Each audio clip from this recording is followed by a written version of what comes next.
Hello friend, नमस्कार। स्वागत है आपका एक बार फिर से विजय राठौर क्लासेस में। फ्रेंड्स, पिछले टॉपिक की तरह आज का भी हमारा टॉपिक ग्रामर से ही रिलेटेड है। तो आइए हम शुरू करते हैं इस नए टॉपिक को। फ्रेंड्स, आज हम कुछ पैसेज को सॉल्व करेंगे जो एसएससी के अलग अलग एग्जाम्स में आ चुके हैं। तो आज हम करते हैं उनमें से कुछ पैसेज को सॉल्व। फ्रेंड्स, अनसीन पैसेज एक इम्पोर्टेंट पार्ट होता है किसी भी कॉम्पिटिटिव एग्जाम में, और इनको सॉल्व करना आना बहुत ही ज़्यादा जरूरी है, क्योंकि इसके बिना आप परीक्षा पास नहीं कर सकते। बहुत सारे फ्रेंड्स जो एसएससी की तैयारी कर रहे हैं, उनके लिए मैं आज एसएससी के कुछ पैसेज को सॉल्व करके उनको हम पढ़ेंगे और उनका फिर हिंदी में अर्थ निकालेंगे और उनके क्वेश्चंस को भी सॉल्व करेंगे। फ्रेंड्स, शुरुआत में जो हम कर रहे हैं ये सेक्शन ऑफिसर ऑडिट 2001 में आया हुआ पैसेज है। आइए इसमें आप देखते हैं, ये स्मॉल पैसेजेस हैं, 2 पैसेज हैं छोटे छोटे। इनको हम देखते हैं कि इनको कैसे पढ़ा जाता है और इनका अर्थ कैसे निकाला जाता है। इसके बाद फिर हम इनके क्वेश्चंस को सॉल्व करेंगे। तो आइए फ्रेंड्स, शुरुआत करते हैं पैसेज नंबर 1। ये सेक्शन ऑफिसर ऑडिट 2001 में आया हुआ पैसेज है। तो देखिए, the achievement of science in the 20th century has been very great. विज्ञान की उपलब्धि 20वीं शताब्दी में बहुत महान रही है। हैज बीन, देखिए हैज के बाद बीन यहाँ पे वर्ब की 3rd फॉर्म के रूप में लिख रहा है।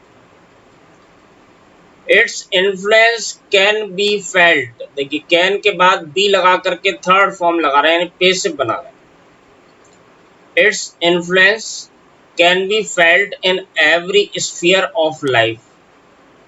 इसके प्रभाव को महसूस किया जा सकता है जीवन के हर क्षेत्र में। From the small pins and needles to the huge iron sheets and joints, most of the things we require for our everyday use come out of factories। अब देखिए, छोटे छोटे पेन्स और नीडल्स यानी सुई जो होती है से लेकर के विशाल लोहे की सीटें, joints, most of the things, अधिकांश वस्तुएं, वी रिक्वायर्ड, जिनकी हमको जरूरत होती है, फॉर आवर एवरीडे यूज, हमारे रोजमर्रा की जरूरत के लिए, कम आउट ऑफ फैक्ट्रीज, वो बाहर निकल के आती है फैक्ट्रियों से।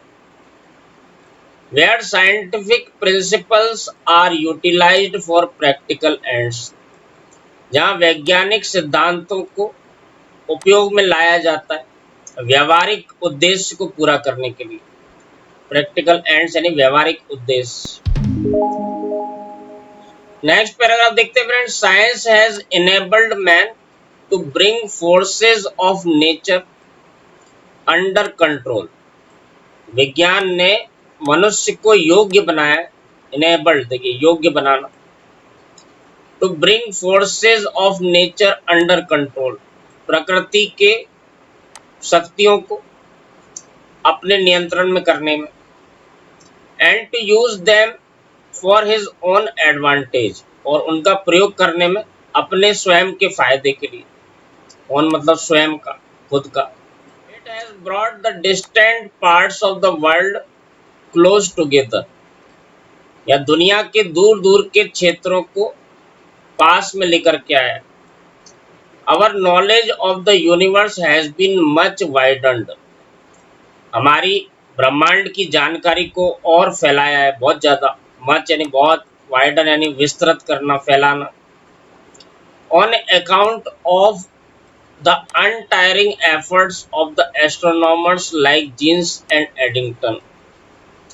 ऑन अकाउंट ऑफ का मतलब होता है के कारण, अनटायरिंग यानी कभी न थकाने वाला, एफर्ट्स यानी होता है प्रयास, एस्ट्रोनॉमर्स यानी होता है खगोल विज्ञानी। तो देखिए, इसको पूरा देखेंगे तो कैसा हो जाएगा। Our knowledge of the universe has been much widened on account of the untiring efforts of the astronomers like Jeans and Eddington. Jeans और एडिंगटन जैसे खगोल विज्ञानियों के कभी न थकाने वाले प्रयासों के कारण ब्रह्मांड की जो हमारी जानकारी को बहुत विस्तृत किया गया है। Remarkable cures of human diseases have been possible owing to the discovery of some wonderful medicines. कुछ चमत्कारिक दवाओं की खोज के कारण, देखिए owing to का मतलब भी के कारण होता है। रिमार्केबल क्योर्स, उल्लेखनीय इलाज मानव बीमारियों का संभव हुआ है। मनुष्य को होने वाली बीमारियों का उल्लेखनीय इलाज भी संभव हुआ है कुछ आश्चर्यजनक दवाइयों की खोज की वजह से। तो फ्रेंड, ये एक छोटा सा पैसेज है। आई होप कि ये आपको पूरी अच्छे से समझ में आ गया होगा। मैंने आपको एक एक सेंटेंस, एक एक वर्ड को समझाने की कोशिश की। आइए फ्रेंड, अब इसके हम क्वेश्चन आंसर को देखते हैं। फ्रेंड, देखते हैं इसके क्वेश्चंस। तो पहला क्वेश्चन है, the main idea of the passage is, यानी पैसेज का मुख्य आइडिया क्या है, उसका मुख्य जो है कहने का उद्देश्य क्या है। पहला देखिए, the impact of science can be felt in every sphere of life. विज्ञान के प्रभाव को महसूस किया जा सकता है जीवन के हर क्षेत्र में। तो ये ऐसा लिखा हुआ है उसमें, आगे भी देख लेते हैं। Science is an anathema. देखिए फ्रेंड, एनाथीमा का मतलब होता है अभिशाप, श्राप। तो ये बिल्कुल गलत है। Nothing is beyond the purview of science. Purview का मतलब होता है विस्तार, सीमा, यानी विज्ञान की सीमा या विस्तार से परे कुछ भी नहीं है। तो ये भी गलत है। अभी भी ऐसी बहुत सी चीजें जो साइंस की सीमा से परे है। Science can work miracles. विज्ञान चमत्कार कर सकता है। तो ये कुछ हद तक सही है, लेकिन ज्यादा सही है पहला वाला। तो पहला आंसर आएगा फ्रेंड इसका। फ्रेंड्स, अब हम देखते हैं second number question. The mode of approach is, यानी कहने का जो तरीका है वो क्या है। तो पहला देखिए, लॉजिकल। लॉजिकल मतलब होता है तर्क देने वाला, तर्कवादी। एनाटॉमिकल यानी होता है उसका विश्लेषणवादी। डिस्क्रिप्टिव का मतलब होता है वर्णनात्मक। एक्सपोजिटरी का मतलब होता है खुलासा करने वाला। उसका सही आंसर आएगा फ्रेंड डिस्क्रिप्टिव, क्योंकि इसमें वर्णन किया गया है विज्ञान की उपलब्धियों के बारे में। थर्ड नंबर पे देखिए फ्रेंड, तो what has enabled man to harness the forces of nature to the advantage of mankind. किस चीज ने मनुष्य को समर्थ बनाया, हार्नेस, टू हार्नेस। देखिए हार्नेस का मतलब होता है उपयोग में लाना। The forces of nature, nature यानी प्रकृति के सिद्धांतों को, प्रकृति के बलों को, प्रकृति की शक्तियों को, to the advantage of mankind, मानवता की भलाई के लिए। किस चीज ने मनुष्य को समर्थ बनाया प्रकृति की शक्तियों का उपयोग करने में, मानवता की भलाई के लिए। तो सिंपल ये सही आंसर आएगा डी वाला, साइंस। फोर्थ नंबर पे देखें फ्रेंड, तो science has proved a great boon for. विज्ञान एक महान वरदान साबित हुआ है। बून का अर्थ होता है वरदान। तो इसका आंसर आएगा फ्रेंड मैनकाइंड, मानवता के लिए। विज्ञान मानवता की भलाई के लिए एक वरदान साबित हुआ है। फिफ्थ नंबर पे देखिए फ्रेंड, तो the most appropriate title for the passage be. सबसे ज्यादा उपयुक्त शीर्षक क्या होगा पैसेज का। तो ये आएगा फ्रेंड सी वाला, अचीवमेंट ऑफ साइंस, क्योंकि यहाँ पे विज्ञान की उपलब्धियों के बारे में ही बताया गया है। फ्रेंड्स, अब हम इसी एग्जाम में आए हुए पैसेज नंबर 2 को देखेंगे। तो देखिए, science can not reduce the magic of a sunset to arithmetic. विज्ञान सूर्यास्त के जादू को गणित से कम नहीं कर सकता। यानी गणित लगा करके जो सनसेट का मैजिक है, यानी जब सूर्यास्त का जो जादू होता है, सूर्यास्त को देख करके जो सुख की अनुभूति होती है, इसको गणित से वो कम नहीं कर सकता। Nor can it express friendship with formula. और ना ही ये मित्रता को किसी फॉर्मूले से व्यक्त कर सकता है। Observe the eminent medical researcher, ये ऑब्जर्व किया गया, अवलोकन किया गया एक प्रख्यात मेडिकल के खोजकर्ता डॉक्टर लॉस। और आगे देखिए फ्रेंड, ही एडेड, यानी वो आगे और कहते also beyond science mastery of nature are love and laughter. और विज्ञान के अधिकार, मास्टरी यानी होता है अधिकार, विज्ञान के अधिकार, प्रकृति के ऊपर विज्ञान के अधिकार से परे जो चीजें हैं वो लव एंड लाफ्टर, प्यार और हंसी, पेन एंड लोनलीनेस, दर्द और अकेलापन, and insights into truth and beauty, और सत्य और सुंदरता का सूक्ष्म ज्ञान। आगे देखिए friend, this distancing of science from the human conditions perhaps explains why most foreign tourists visiting Britain flock predictably to see the hallowed homes of playwrights, writers and poets। अब इसका हिंदी में देखते हैं फ्रेंड, तो ये साइंस की दूरी मानव की परिस्थितियों से संभवतः व्याख्या करती है कि क्यों अधिकांश विदेशी पर्यटक जो यात्रा करते हैं ब्रिटेन की इकट्ठे होते हैं, predictably to see the hallowed homes of playwrights, इकट्ठे होते हैं देखने के लिए उन हैलोड होम्स। देखिए हैलोड का मतलब होता है पवित्र, प्रतिष्ठित, प्लेराइट्स नाटककारों, लेखकों और कवियों के। साइंस की ये जो दूरी है मानव की परिस्थितियों से संभवतः वर्णन करती है कि क्यों अधिकांश विदेशी पर्यटक जो यात्रा करते हैं ब्रिटेन की वो जमा होते हैं नाटककारों, लेखकों और कवियों के पवित्र और प्रतिष्ठित घरों को देखने के लिए, but choose to ignore the habitations where its eminent scientist lived and work. बल्कि वो चुनते हैं उन घरों को अनदेखा करते हुए जहां पर प्रतिष्ठित वैज्ञानिक रहा करते थे और काम किया करते थे। फ्रेंड, ये पैसेज जो है ये विज्ञान की लिमिटेशंस को दिखाता है कि विज्ञान सूर्यास्त के चमत्कार को या सूर्यास्त के जादू को गणित से व्यक्त नहीं कर सकता, ये मित्रता को फॉर्मूले में नहीं बांध सकता। और ऐसी प्रकृति की बहुत सारी चीजें जो प्यार, हंसी, दर्द, अकेलापन, सत्य, सुंदरता, इनकी जो सूक्ष्म जानकारी है इनको वर्णन नहीं कर सकता, ये सब विज्ञान की अधिकार से परे। और इसी कारण से अधिकांश जो विदेशी पर्यटक ब्रिटेन में आते हैं वह नाटककारों, लेखकों और कवियों के घरों को देखने जाते हैं, बल्कि उन वैज्ञानिकों के घरों में नहीं जाते जहां वो काम करते थे या रहा करते थे। तो ये पूरा पैसेज का एक होल आइडिया है।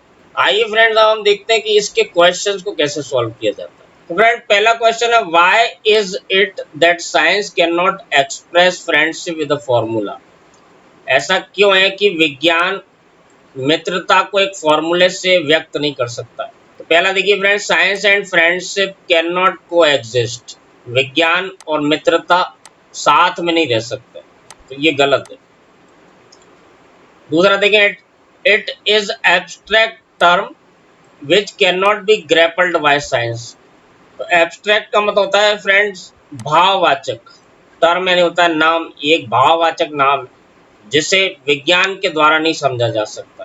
तीसरा देखें, friendship is beyond science mastery. मित्रता विज्ञान के अधिकार क्षेत्र से परे। चौथा देखें फ्रेंड, तो friendship is unknown to scientist. वैज्ञानिक अनजान है मित्रता से, ये तो बिल्कुल ही गलत है। फ्रेंड, यहाँ पे आप देखें तो सबसे ज्यादा सूटेबल लग रहा है बी वाला, क्योंकि मित्रता एक भाव है जिसे विज्ञान से नहीं समझा जा सकता। तो सही आंसर आएगा बी। आइए फ्रेंड देखते हैं second number question, the word magic refers to. यहाँ पर मैजिक शब्द से क्या अर्थ है। पहला देखिए फ्रेंड, तो इवनिंग डस्क यानी शाम के समय होने वाली गोधूली, डस्क कहना तो गोधूली, बेला। बी दिया है सनराइज, तो ये तो बिल्कुल ही गलत है। सी दिया है सोलर एंड ल्यूनर एक्लिप्स, सूर्य और चंद्र ग्रहण, तो यहाँ पे ये भी गलत है। डी दिया है setting of the sun with all its beauty, यानी सूरज का डूबना, अस्त होना अपनी पूरी सुंदरता के साथ। तो ये बिल्कुल सही है फ्रेंड, क्योंकि यहाँ मैजिक वर्ड सनसेट के लिए लिखा गया है। थर्ड नंबर देखिए फ्रेंड, तो which of the following are beyond science reach according to the passage, निम्न में से क्या विज्ञान की पहुंच से परे पैसेज के अनुसार। तो देखिए ये दिया love, laughter, pain and loneliness, derivation of formula यानी एक फॉर्मूले का निर्माण करना, complexity of time and tide, समय और काल की कॉम्प्लेक्सिटी यानी जटिलता, working of the mind, mind यानी मस्तिष्क के काम करना। फ्रेंड यहाँ पे आप देख सकते हैं clearly love, laughter, pain and loneliness ये शब्दों को लिखा गया है पैसेज में, तो सही आंसर आएगा ए वाला। फोर्थ नंबर देखिए friend, the verb flock refers to. तो फ्रेंड जैसा पैसेज में मैंने आपको बताया कि फ्लॉक का मतलब ही होता है इकट्ठा होना, जमा होना। तो यहाँ पे जो फ्लॉक वर्ड यूज किया गया वो लिखा गया large number of foreign tourist visiting Holmes of playwrights, writers and poets, यानी बहुत बड़ी मात्रा में जो विदेशी पर्यटक यात्रा करते हैं नाटककारों, लेखकों और कवियों के घरों को, तो उसके लिए फ्लॉक वर्ड यूज किया गया। तो सही आंसर आएगा सी। फिफ्थ नंबर क्वेश्चन देखिए फ्रेंड, तो why according to the author do tourist prefer to visit hallowed homes of playwrights, writers and poets rather than visiting the habitation of eminent scientist. लेखक के अनुसार क्यों पर्यटक पसंद करते प्रतिष्ठित घरों की यात्रा करना, नाटककारों, लेखकों और कवियों की बजाय प्रतिष्ठित वैज्ञानिकों के घरों को जाने की ओर। पहला देखिए friend, the houses of playwrights and writers are well decorated and are full of splendour. लेखकों और नाटककारों के घर सुसज्जित होते हैं और आश्चर्य से भरे होते हैं। दूसरा देखें, science can not explain human emotions, hence people have a soft corner for those who produce a splendid display of emotions in their work। विज्ञान वर्णन नहीं कर सकता है मानव के इमोशंस का, मनुष्य की भावनाओं का। hence इसलिए people have a soft corner, लोगों के पास एक सॉफ्ट कॉर्नर होता है, लोगों के मन में एक कोमल भावना होती उन लोगों के लिए जिन्होंने एक शानदार वर्णन किया है इन भावनाओं का इन देयर वर्क, अपने कामों में। फ्रेंड ये आंसर बिल्कुल सही लग रहा है। सी देखें, साइंटिस्ट आर लॉथसम। फ्रेंड लॉथसम का मतलब होता है घृणित, निंदनीय। ये तो बिल्कुल ही गलत है कि वैज्ञानिक निंदनीय होते हैं। Houses of scientist are untidy and not well preserve. वैज्ञानिकों के घर अव्यवस्थित होते हैं और अच्छे से संरक्षित किए गए नहीं होते हैं, तो ये भी बिल्कुल गलत है। तो सबसे सूटेबल आंसर लग रहा है बी वाला। लोग नाटककारों, लेखकों और कवियों के घरों में इसलिए जाते हैं कि उनके मन में एक सॉफ्ट कॉर्नर होता है उन लोगों के लिए जिन्होंने इन भावनाओं को बहुत अच्छे से डिस्प्ले किया है। तो फ्रेंड्स आज हमने ये दो छोटे छोटे पैसेजेस को देखा जो एसएससी में आ चुके हैं। ये सेक्शन ऑफिसर ऑडिट का 2001 के पेपर में आया हुआ है। फ्रेंड्स इसमें मैंने आपको एक एक सेंटेंस और एक एक शब्द को समझाने की कोशिश की। आई होप कि ये आपको बहुत अच्छे से समझ में आया होगा। Friend please like and subscribe the video, अपने दोस्तों को बताइए और आप भी बार बार इन वीडियोस को देखिए। For detailed study you can contact to our coaching centre also. The address and phone number of coaching centre you can see on your screen. Please like and subscribe the video and thanks for watching. अगले video में फिर मिलते हैं। Thank you.